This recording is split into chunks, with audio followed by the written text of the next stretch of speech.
If there's one issue, if there's one thing that divides this audience, that divides society today, things that confuse us, that make us struggle, especially the business community, it's social media.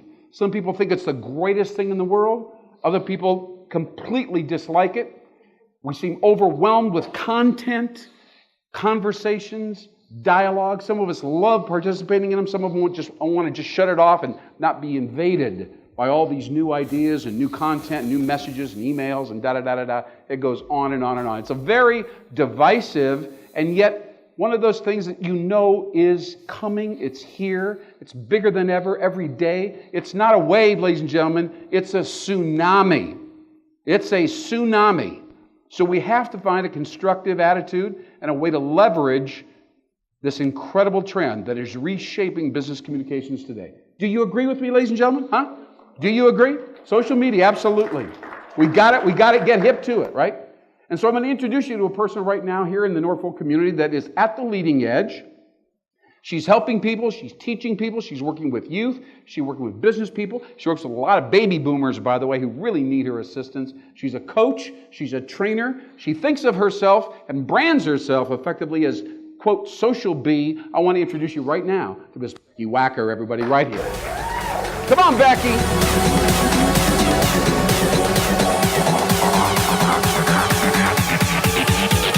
There you go. Great to see you. Great to see you. What's going on? Every social media person seems like they know what's happening. They're always checking their smartphones. So-and-so said this. Excuse me, I got to comment on that. I got to tweet. I mean, they're preoccupied. I don't know.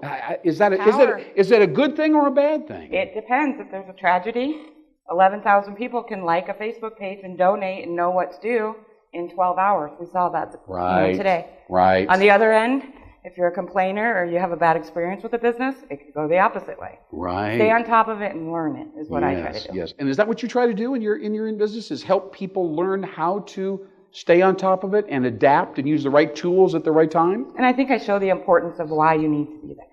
I work with a lot of brick and mortar that just can't compete with the big box stores or Amazon. We're going to be talking about more of this later on this evening, so that's very relevant. Thank you for mentioning that. Let's take a step back, though, and let's talk about generational differences for a minute. All right? We talked about that. If you're a person who's in your 20s or maybe 30s and you're kind of in the business world, you're using social media actively, probably, and you think about it differently. You're, I think, more distrustful. You rely on your friends and connections to tell you what to do rather than necessarily paying attention to an advertising campaign or whatever. Tell me about that. How generationally, how are young folks and social media redefining the landscape of business? I think it's changed a lot. Like, for example, if you've done traditional media because social media wasn't around and you don't reach out to online and social media, how are you reaching 16 to 30-year-olds now? Right. Some generations, they didn't build their first house until they were 50. Now, credit's easier. People can go build at 20. If you're not out there, you're not reaching them. Right. Because they're not looking as hard. What's the single biggest thing? I know you have clients, all kinds of people, business owners primarily, executives that hire you to help them get their business up to speed in all the different social media platforms. What's the biggest mistake that those people make when they bring you in? What's the assumption that they're off or they don't quite understand it correctly? I think just in general that they don't know why they need to be there. They don't know why they need to be there, but they know they need to be there. And I've had some clients for 3 years that are thankful they started then because now that it's bigger, they've already got a list of 3,000, email for email information, and they've already established it. So now I'm trying to get people of all businesses to at least start. Sure. Start. And let's say, for instance, they've started, all right? Let's say, for instance, they've overcome the first hurdle, which is, business doesn't belong on Facebook. That was 2 years ago. Now they're all on Facebook, right? Now they're moving on to Google+. That's kind of the next thing, right? What's the next thing? What's the next, a year from now, what will we be discussing about social media that we're not paying close attention to today? I think Facebook, we've already seen it, that you have to tell a story on Facebook because people see ads every day. Businesses need to go more towards telling a story than this is on sale, come buy it right now. Yes. Because now there are so many businesses that are kind of encroaching on social media, which is a casual place.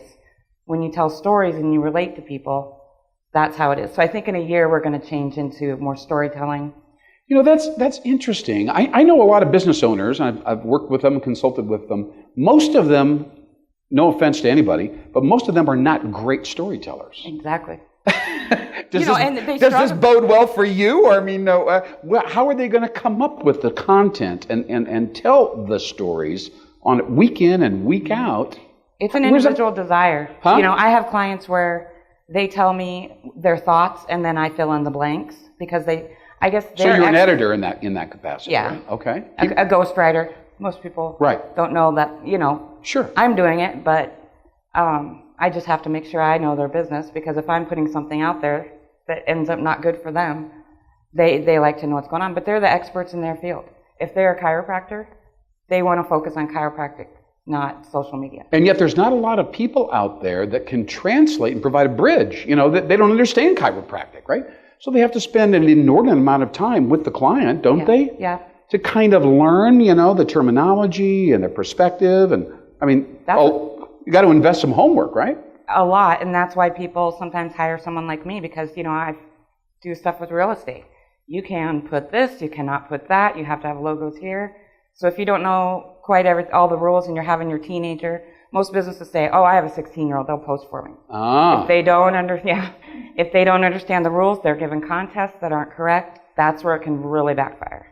Do you think it's the mechanics of social media that hang people up, how to link things and the rules, as you said, and how to find a widget so you can do a little survey on Facebook and set it up and monitor? Is it that stuff, or is it more the marketing message, the creative, the content, the pictures? What do I say? Which one of those two things do people struggle with the most, in your opinion? It honestly depends on the generation. There are, like I said, the brick and mortar, they're scared to touch it. They don't want to set it up. If they're building homes, they don't understand why they need to be on there. Who cares? So they actually question the very basis or the very philosophy of it. Yeah. And then again, I don't want one personally because I don't know much about it. So then why would I put my business on there? That's where I go into seminars and things where, how are you getting the 30-year-olds? Yeah. You're going to retire next year and take all your clients with you. How are you going to find the 30-year-olds? You have to be somewhere. Tell us about your take on video in social media. What are the implications of video, and how well does that work, in your opinion? Think carefully to the answer. I do it every day for clients. I think when we talked about person to person, it seems like video when you're looking at the camera, like my clients, yes. I'll say, talk to the camera like you're talking to a customer. Yeah. Customers like that because they get it. Yeah. They're like, she's talking to me. Where posting just an ad, this is on sale in black and white, it works, but yet if you can connect visually, because people sometimes don't have time. Yeah. I don't want to make a phone call. There's a lot of people that now the emails and texting's here, a lot of people are like, I'd just rather text and email than call. The text thing is interesting. I just read a Forrester Research statistic the other day, and they said that on websites now, and I wasn't talking specifically about social media, but they were generalizing about websites. They said only 22 to 28% of all text that is on a website is read. Yeah, pictures and video. That's as a writer, by the way, I'm not thrilled about that statistic in that regard. But that's a lot of text that's getting ignored. And look what happened to blogs over the years. When blogs started, you had to have a well thought out novel, and that's what intimidated people. Yes. Who cares what I'm saying? Now a 2-paragraph, blog is what people want. That's what they pin on Pinterest. But then if it's 2 paragraphs, then it's like every day, right? You have to come back with a 2 or 3 paragraph essay almost every day. Yeah, but certainly regularly, right? Once you connect, they'll get to know you. There's a lot of my clients that love the blogs because they are somebody's getting to know you in your own words. And, they'll put bullet points in there. But you have to have your content. 2 paragraphs is all you get. Your content better be worth their time to read it. Now, there's a number of people in the room that own businesses, all right, and they're saying, well, this is all very interesting, and blogging and essays and pulling it all together and so on and so forth. But when do we get to sell something? And when does somebody read the essay and go, wow, that person is really smart, and I'm going to call that person up or contact them and ask them if I can buy the product? When do we get the chance to have the ask, so to speak? Or do you just have to acknowledge that you're never, in many cases, going to hear from the people that are reading your blog? What do you think about that? If you look connected, that's a goal of any business. You look connected. Look connected. And put yourself in their shoes.